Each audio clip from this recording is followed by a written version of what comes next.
Thiago Volpe, 30 anos, Arboleda, 29, Miranda, 36, Bruno Alves, 29, Orejuela, 25, Daniel Alves, 37. Exatamente, como a gente colocou mais ou menos como o Crespo tem utilizado.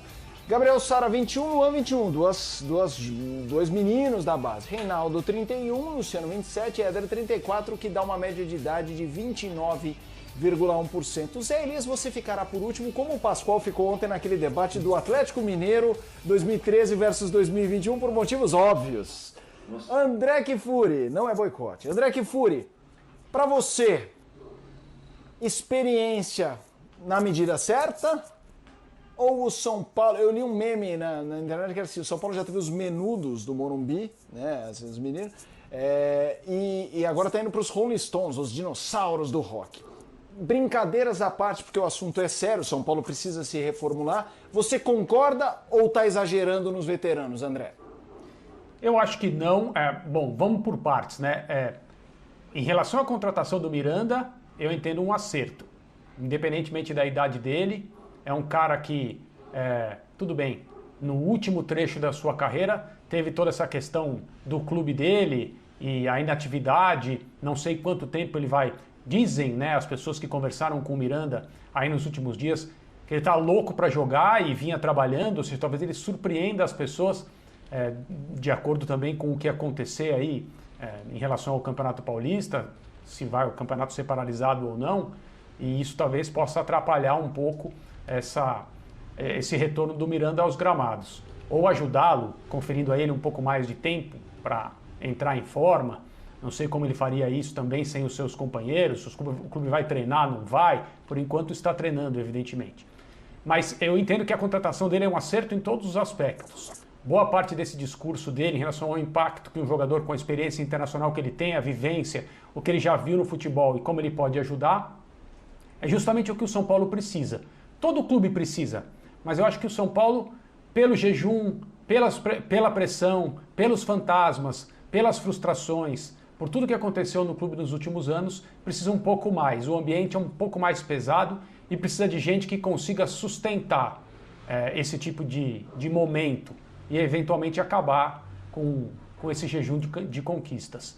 Agora, em relação às outras contratações, eu acho que nós não temos tantas informações assim para correr o risco, né, de fazer algum prognóstico, porque é sempre complexo, especialmente jogadores que estavam atuando em lugares onde a gente não conseguia fazer observações, mas eu percebo uma mudança de mentalidade a partir da comissão técnica, pelo fato de serem formados em outro lugar, virem para cá com outras ideias, né? Independentemente dos resultados até agora. Então eu acho que as coisas estão sendo bem feitas, é a minha impressão. E em relação ao mix aí de experiência e juventude, isso também é o que todo clube precisa para ser bem sucedido, e o São Paulo está indo nessa equação, tentando fazer uma coisa equilibrada. Eu não diria que concordo com essa coisa dos tigrões, os dinossauros, acho que não é por aí. Agora, se for por aí, não dura muito, né? Porque, especialmente nos dias de hoje, o futebol precisa de bastante energia, bastante vitalidade. Aí, preencher um elenco de jogadores mais experientes, sem a juventude para ajudar a carregá-los, não é uma boa receita. Mauro, você que traz experiência e energia a esse debate, esse combo que o André Kfouri disse tão necessário no futebol brasileiro e mundial, gosta do que vê no São Paulo, dessas mudanças, ou mais ou menos? Não, acho assim, está reforçando o elenco e abrindo muitas opções de esquema, né, esquema tático para serem usados pelo Crespo. Não sei se ele vai usar apenas 3 zagueiros sempre, 3-5-2, aí usando agora os 2 alas que ele terá, muito bons, mantendo o Reinaldo de um lado e o Orejuela do outro, do lado direito e tal. Orejuela. Ainda vou aprender esse nome. Mas assim, esses devem jogar, né? Agora, de todo mundo que está chegando lá, eu acho que devem jogar 2 ou 3, né? tá se falando em acertar definitivamente o Benítez, acho ótimo. Claro que é um grande reforço, Benítez. Mas não me parece que chega já para ser titular ali no meio-campo, onde tem o Daniel ali, e aí, enfim. Agora o Éder, tô plenamente de acordo com o André, não dá. O Éder foi muito bem no futebol italiano, por onde passou fez gol, chegou até na seleção, etc. Ok, mas há 3 anos jogando na China, eu não tenho, seria leviano analisar. Eu preciso esperar que ele venha e jogue para eu ter ideia de como ele está, inclusive fisicamente, por causa da idade dele. O que não é o caso do Miranda. O Miranda, a gente aposta, sim, que ele vai chegar com aquele mesmo corpinho que ele tinha de 18 anos e vai dar experiência ali e vai crescer quem jogar ao lado dele, seja um ou sejam dois do lado dele, se forem jogar com 3 zagueiros. Mas tem umas coisas assim, por exemplo, trouxe, né, o William, lá, o ex-Palmeiras, mas está atrás ainda do Gabriel Neves. Aí vai soltar o Luan. O Luan é o único cara ali de marcação e tal. Pode ser que já está recebendo sondagens e pode sair. Então, eu não sei se não está sobrando ali, eu não vejo muito motivo. Mesmo na frente, ok, trouxe o Éder, mas vai testar, né, até o final do Paulista, se é que o Paulista vai acontecer, o Rojas, que está voltando aí, que é uma opção também de velocidade, de drible pelo lado. Não sei, ele está recheando o elenco com características diferentes de muitos jogadores e vai poder, sim, aí montar 2, 3 esquemas com essas peças que ele terá. Mas se eu pensar no time de hoje para começar o próximo jogo e trazendo todo mundo aí, tem o Bruno Rodrigues também que veio, enfim, eu acho que vão entrar no time que já está lá 2 jogadores. Porque mesmo na frente, você escalou o Éder aí. Será que o Éder vai chegar em condições de tirar o lugar do Pablo? E ultimamente está dando uma pinta aí de que está melhorando, de que pode jogar, de que pode ser um jogador que o São Paulo pagou tão caro e esperando que fosse, então já vai no banco. Eu não sei se foi você, quem que escalou. Eu tô achando que foi você, né, Felipe? Você já tirou aí o Pablo do time, esse time aí você que escalou com o Éder, né? Você que é um apresentador, deve ter influenciado nessa escalação. Você influenciou, o Pablo deve estar falando, pô, aquele menino de olho claro lá. Eu acho que foi ele sim, viu, Mauro? Eu acho que foi o Felipe, sim. Eu acho que foi o Felipe, sim. Agora, não, é porque a grande dúvida que a gente fica... Diga, Mauro, conclui. Não, só concluindo assim, são muitas opções, está trazendo 6, 7, 8 jogadores, para de cara usar talvez 2, tá? Talvez 2 de cara, mas olhar para o banco e ter várias opções na hora que pensar assim, pô, esse esquema não está dando certo, eu vou mudar agora. Ou contra o próximo adversário, eu vou usar o outro esquema, sabe? Não necessariamente para o mesmo. Mas, de uma maneira geral, os nomes me agradam sim.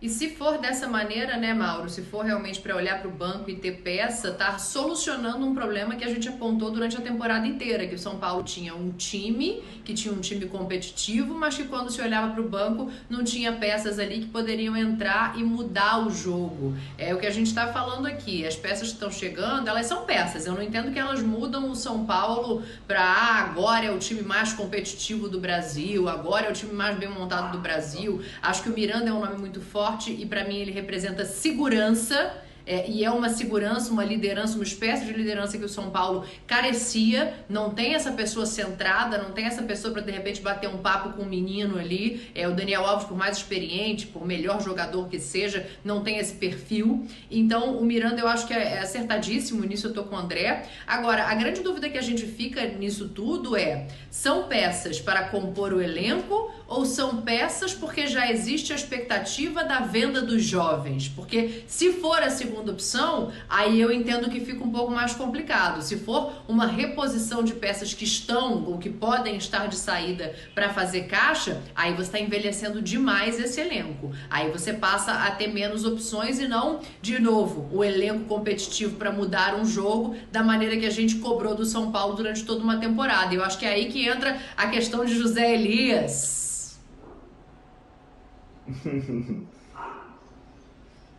Sim, não. Tô escutando. Não, tô escutando. Beleza, dá pra cá. Vai, Zé. Não, eu tô escutando. Mas, assim, ontem, no pós-programa, né, eu falei assim, deixa eu conversar com as pessoas que têm mais informações, né? Aí eu liguei pro meu grande amigo Plirra, meu amigo Plirral, né? e conversando com ele sobre a possibilidade de venda dos garotos, né, desses jogadores mais velhos chegando e tal, e o Plihal explicou que a ideia não é vender, né, os garotos, mas nunca se sabe. E aí ele me deu mais ou menos um esboço do time. Eu vou passar para vocês aqui. Volpe, Arboleda, Miranda e interrogação. Seria um zagueiro canhoto, ou Bruno, né, mas está mais para o zagueiro canhoto que o São Paulo está atrás. Meio campo, Orejuela, Daniel como primeiro volante, Sara e Benítez. E aí e Reinaldo do lado esquerdo. E na frente, Luciano, Pablo ou Éder. A tendência é que o Éder seja testado aí como aquele 9 de movimentação, né, junto com o Luciano, mais ou menos para fazer a função que fazia o Breiler, né? Então eu acho que deve ser, conversando com o Plihal, ele passou isso daí. Eu acho que é um bom time, né? Eu acho que é um bom time. Alô? Eu acho que o São Paulo precisa de mais um centroavante. E a pergunta que eu ia fazer para você, pegando o gancho, acho que agora eu tô no ar. Deixa eu mandar um abraço pro Plihal, que está nos assistindo aqui. Agora Você eu tô estava no ar. Vamos lá, agora eu tô. É porque a gente se ouve no sistema interno, mas no ar eu não estava saindo. A pergunta é a seguinte, me chamou a atenção uma coisa que o Miranda falou na declaração que a gente apresentou, que a experiência, não sei o que, ela ajuda em momentos de euforia ou de medo. Sim. Não acho que ele esteja conectando essa frase necessariamente, mas pode estar. Também é o que o São Paulo passou na reta final do Campeonato Brasileiro. E aí eu jogo para você. O São Paulo patinou para você na reta final por euforia ou por medo, Zé? Não, eu acho que por euforia e por falta de experiência, né? Falta de experiência no Fernando Diniz, que eu acho que ficou muito claro que no momento em que ele tinha que manter o elenco calmo para poder administrar os 7 pontos de vantagem, faltando 10 rodadas, teoricamente são seis jogos, né? 6 jogos você tem, 6, 7 jogos para você administrar esse resultado. Foi, coincidência ou não, foi o período em que apareceu a briga com o Tietê, né? Ele ficou cabisbaixo porque ele sentiu. O Fernando é um cara que sente bastante. Eu conheço o Fernando porque desde os meus 12, 13 anos eu joguei salão, né, futsal com ele, então deu para sentir. Os jogadores ficaram desacreditados e aí juntou tudo isso junto com o nervosismo e a expectativa que foi criada. Né? Para isso servem os jogadores mais experientes, mas, por exemplo, o Daniel estava no grupo. O Daniel não conseguiu transmitir a experiência necessária para poder dar tranquilidade para o elenco. Né? O Reinaldo tem 31 anos, é experiente também. É como o Miranda falou, não, a experiência, o jogador experiente não é que ele é velho, é que ele já vivenciou muitas coisas para poder ajudar. O Reinaldo já passou pelo São Paulo, saiu pelo São Paulo pelas portas dos fundos, fez boas campanhas, acho que, se eu não me engano, na Chapecoense, na Ponte, voltou com moral e é um bom lateral, e tem experiência. Né? Então eu não vejo, eu acho que o Miranda nesse aspecto, eu acho que a forma de ser do Miranda pode ajudar muito mais do que a do Daniel nesse sentido de experiência, de justamente dar tranquilidade, de passar um pouco mais de segurança. Eu acho que o Miranda tem esse perfil e tem essa liderança. Lembra, não sei quem foi que falou, mas o André fala sempre isso, mas a liderança, muitas vezes, ela não é adquirida através da fala. Ah, eu sou isso, eu sou aquilo, porque eu ganhei, porque eu fiz tal. Eu não estou citando o Daniel, né? Porque muitas vezes o cara que fala muito, às vezes ele não é líder de nada, às vezes ele fala porque ele quer aparecer. Dentro do vestiário, muitas vezes o cara que não fala é o líder. Dentro do vestiário, a postura, a presença dele em campo, a seriedade dele dentro de campo, muitas vezes o transforma, faz, né? Ou transforma esse cara, muitas vezes tímido para a imprensa, o líder dentro do vestiário. Então eu acho que nesse caso o Miranda tem esse tipo de situação. Se você pegar logo na entonação, né, na forma de falar do Miranda, você já percebe que é um cara muito sério. Então isso pode ser transformado na liderança, vamos dizer assim, justamente para esses momentos difíceis. Mas eu acho que o ano passado, ele falou justamente porque provavelmente a pergunta foi essa, né, do ano passado. E eu acho que ele acompanhou e viu, e ele sabe, dentro da experiência que ele tem dentro do futebol, exatamente o que passou. Dani, uma bucha para você. A gente vai colocar na tela contratações 2021, reunindo outros clubes. A gente preparou assim, as principais contratações até agora nessa mudança de temporada que foi, né, de domingo para quarta, né, uma coisa colada. Atlético Mineiro, Dodô, Hulk e Nátio Fernandes. Miranda, Orejuela, William, Éder e Bruno Rodrigues. Flamengo, Bruno Viana Fluminense, Samuel Xavier, Rafael Ribeiro e Wellington. A gente tem aí, deixa eu ver se tem mais, são as 4, né? São os 4 times. Primeiro, pensando em time, quem você acha que está mais forte nessas mudanças e individualmente qual a contratação que você está mais a fim de ver em 2021 para ver se explode? Olha, quem está mais forte, a gente tem que levar em conta o elenco inteiro, né? A gente não pode levar em conta só quem está chegando. Eu digo de pacote. Então, qual pacote de contratação? Pacote mais forte para você? O pacote mais forte, apesar da quantidade do São Paulo ser maior, eu entendo que o pacote do Atlético é melhor, porque são jogadores ali que podem realmente mudar a maneira do time jogar e se encaixar como as peças que faltavam ou que podem resolver algumas questões que o Galo teve na última temporada. Se a gente analisar os elencos que apareceram ali, e aí não só esses pelas contratações, mas a gente tem que avaliar também a necessidade da contratação, né? O Flamengo só tem ali o zagueiro Bruno Viana, mas tem um elenco muito forte. E se conseguir manter todos os jogadores que estão em processo de renovação, o Gerson, por exemplo, o Thiago Maia, que agora está machucado, o Flamengo continua tendo o elenco mais qualificado do Brasil. Agora, acho que o pacote que me chama mais atenção é o do Galo.